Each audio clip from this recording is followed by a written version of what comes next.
Now I'm going to show you just kind of a quick overview of the EcoSystem Painter. It's Carbon Scatter Painter, which is available within basically any ecosystem.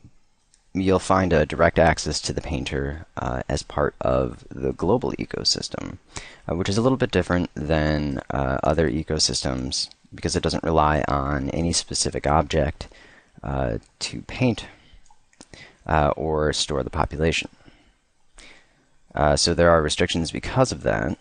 Let's go ahead and take a look at the global ecosystem. So right now there's no ecosystems in this, and what I'm going to do is select Paint Ecosystem. So what we can do is add in plant, and let's just select from the plants, and we'll use the spring hollyhock. And then we can go ahead and edit our population rules.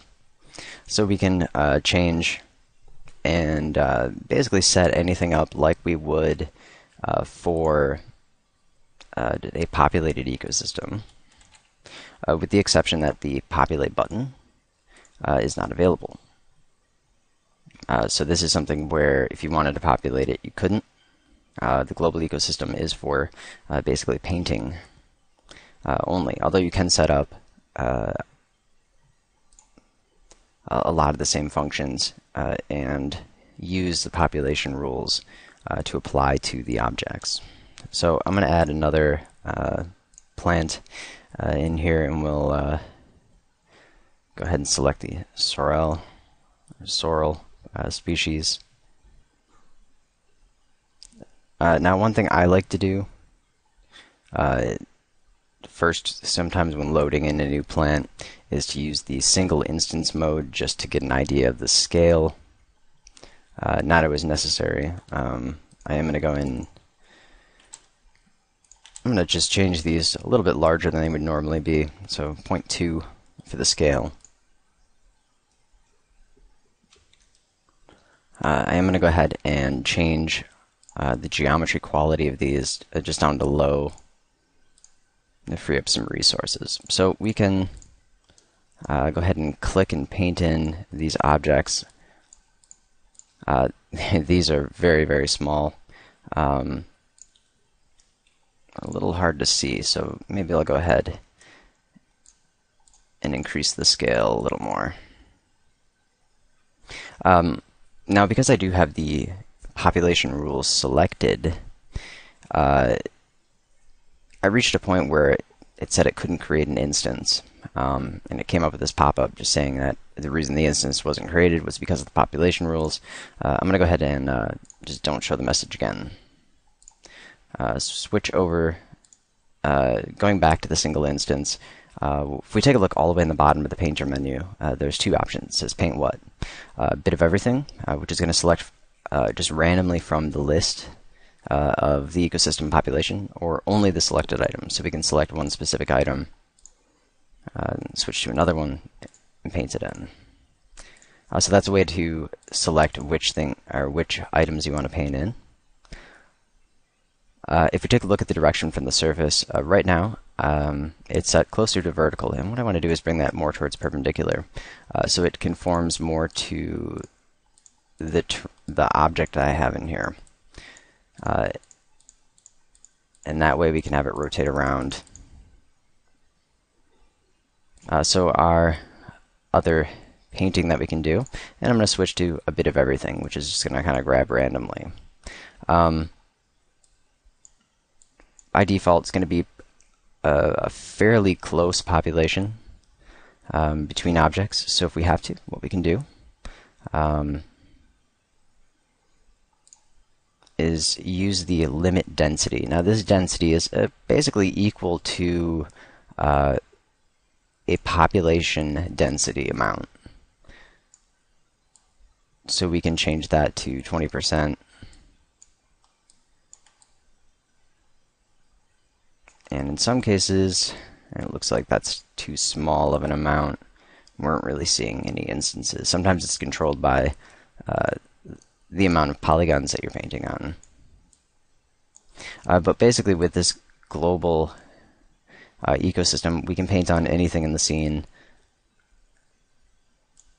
Objects that are not polygons yet are going to use the display quality and the displayed polygon amount. So if you have any display tags set up to limit the detail, it is going to show or use the geometry that is visible and not the rendered geometry. So that means displacement mapping. You'd want to use the displacer object that's available in Cinema for displacing ahead of time in order to compensate for that. And then for HyperNerb or any of the HyperNerbs types objects, splines, controlled objects, you want to make sure that your editor quality is set to something that's going to really reflect the final quality as much as possible in order to get an accurate population. So of course we can change a lot of these different settings. We get the brush radius. Most of the stuff's really straightforward, obviously. Simple controls, you can understand what they do just by looking at them.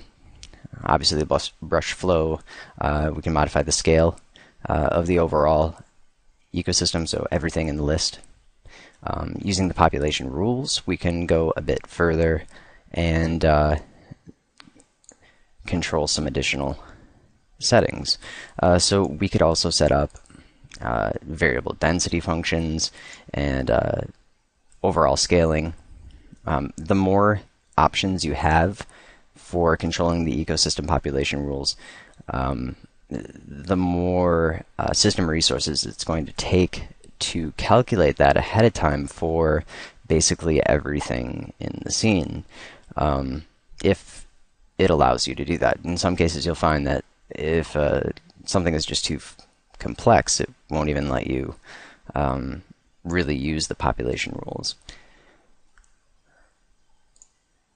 But that's not always the case. Just once you have a density that's really, really high, and then you've got complex functions for that. So the most useful controls for the painter, because really the whole point of the painter is you get to pick and choose exactly where you want everything to go. So using the density and the scaling, scaling can be a little more useful than the density, because the density you're really controlling just by the brush flow itself. Some things that are really useful for the population rules are the present settings. So let's say right now we only want to paint on the steeper areas of this object, and we've got this rock object here where we can now use the slope range between 90 and 180, which is not typically available for the population because it's a downward population. So now we can come in here and we can see that only the steep surfaces are going to apply the objects. So that's really useful.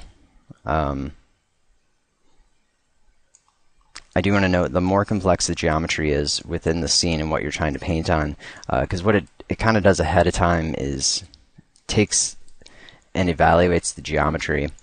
But if you have a very, very complex scene, it's going to be difficult to paint on really high polygon objects, just because that calculation can slow you down because it's spending all its time calculating. So that's a really cool usage for the population rules. I do want to note that the painter will not paint on the floor object. So if you're using the floor object as the ground, you'll have to use something else, like a plane, instead to be able to paint on the ground, because otherwise the object will not work, or the painter just won't apply anything. And you might run into some issues with a few objects here and there, different types that you really can't be painted on. But for the most part, you should be able to paint on everything within the scene. We have other options, of course, too. The all axes is available for the rotation. And then we can take a look at the other brushes, the other tools. Obviously, the eraser, so we can go in and erase objects. And it looks like it actually just applied an object, maybe because it didn't refresh yet. So after I hit the eraser, it hadn't refreshed. The eraser is not going to be controllable beyond just a direct erase, so you can't use population rules or anything like that. The scaling tool is pretty cool. What we can do is scale up our objects, or we can reduce their scale by changing the scale slider. So if we want to increase, we can, let's bring it up to 3. So now if we want to take some of these and increase their scale, we can just brush over them. And if we want to decrease, we can bring it below 1. So anything below 1 is going to decrease. And then it's a continuous flow. So eventually you can obviously reach instances that are too small to see. If we raise it up higher, as you can see, it doesn't really have a limit. I'm going to undo that. So really this control we're seeing, if it's above 1, it's going to increase the scale, and it really is more of an intensity rather than a limit. So that's one thing to keep in mind.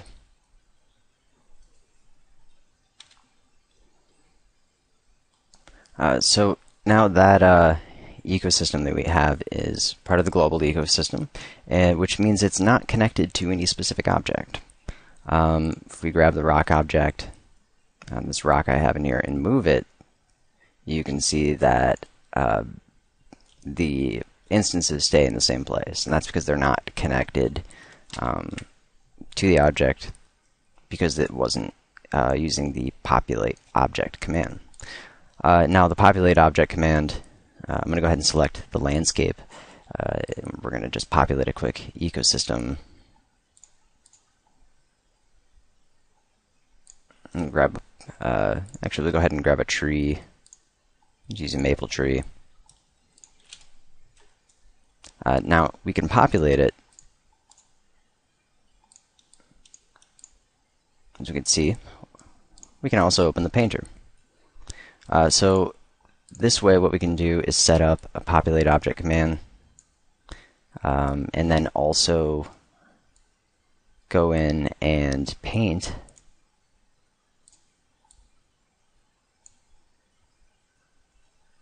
I'm going to turn off the limit density, or maybe I'll just have to modify it.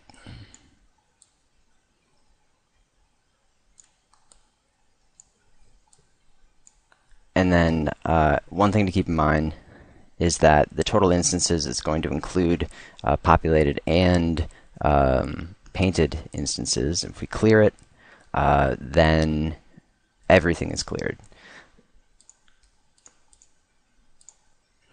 So there really is no way to clear one or the other. So just kind of pay attention to which type you want to use. So if we were to paint something, the only way to make sure it gets saved is just really making sure that we don't clear it. Now if we populate, it is also going to clear out any painted instances. So just be careful not to clear anything out that you don't want cleared. Also populating again, once like I said, once something is painted, it's really not much you can do to preserve it if you want to repopulate. So just kind of keep that in mind. Now that we have the populate or populated object and material-based ecosystem, it is connected to the object in which the populate object command was applied to. So using the object mode, we can also scale and make modifications to the ecosystem that way. So moving and scaling are possible with when it's tied to an object.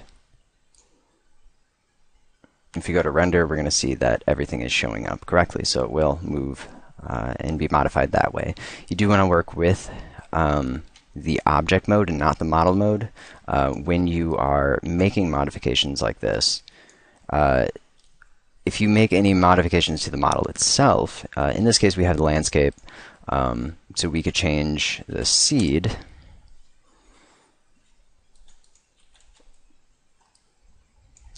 And what's going to happen is obviously it's not going to be in the correct position anymore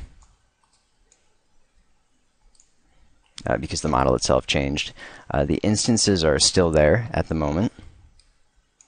I have noticed that depending on the changes you make, especially if I was to change the size of the model, it will often clear an ecosystem. So you just have to pay attention and make sure that doesn't happen. In this case, it looks like it was working correctly. Although, after I've repopulated, what has happened is it is using the geometry from the prior population. So if you take a look, nothing is really lining up. You can really see it over here. So once that first ecosystem is applied, it's going to use that initial object for further population. In order to remove that, we can go to Populate Objects, Clear, and then delete the material. So taking the layer, delete the material with the little trash can, click OK, and then go back, and we should be able to use it now properly.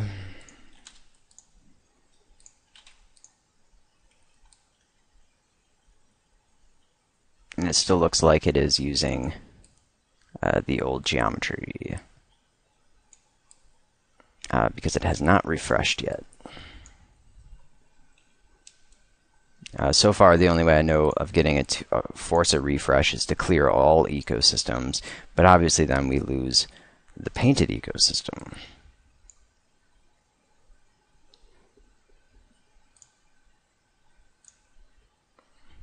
So now I've cleared it. You can go back, and now it's going to apply a new material. You can, if you have to preserve something, you can try to maybe create a new material, but it looks like maybe in order to get it to update properly, you might have to just clear all the ecosystems, save out any populated ones that you can, saving the materials. But otherwise, and I've mentioned this other parts of the training, it's kind of a post type plugin. It's really kind of something you do as a post feature because there are limitations like this. If we were to go in and modify the geometry and it doesn't update and there's really nothing you can do about it, then that's kind of a like post, working in post. One thing to keep in mind because it's pretty important. So just kind of work around that, make sure that everything's kind of set and ready to go before any permanent populations are taking place. And obviously you'll have a scene typically prepared ahead of time, but you can always use the painter and kind of go back and hopefully the global ecosystem will also work and take into account that changes have been made. Typically it does. I will go ahead and report that as a bug and see if we can get that maybe fixed for a future release. Let's see if that'll work a little bit better. There is one little trick for global ecosystems that's pretty useful, and that's to kind of create a dummy object that you can use to control that global ecosystem if you want to make any modifications to it as far as the primary transformations of scale, move, rotate, and so on. And what you can do is add in an object, just have a sphere, And we don't want this to render, so what we'll do is add in a compositing tag and turn off everything. Cast shadows, receive shadows, seen by camera, seen by rays, seen by GI. That'll make sure it does not render. Also turn off seen by transparency. It won't render, but we can use it as sort of a container for the global ecosystem. It's also a way to be able to clear out the global ecosystem independently if needed from everything else. Although we can open the painter and clear the global ecosystem, it just gives you another way to do it. So now if we populate the object, we can add a plant, just add a maple tree, set our scale, open the painter, and now we can paint in and make it act really more like a global ecosystem.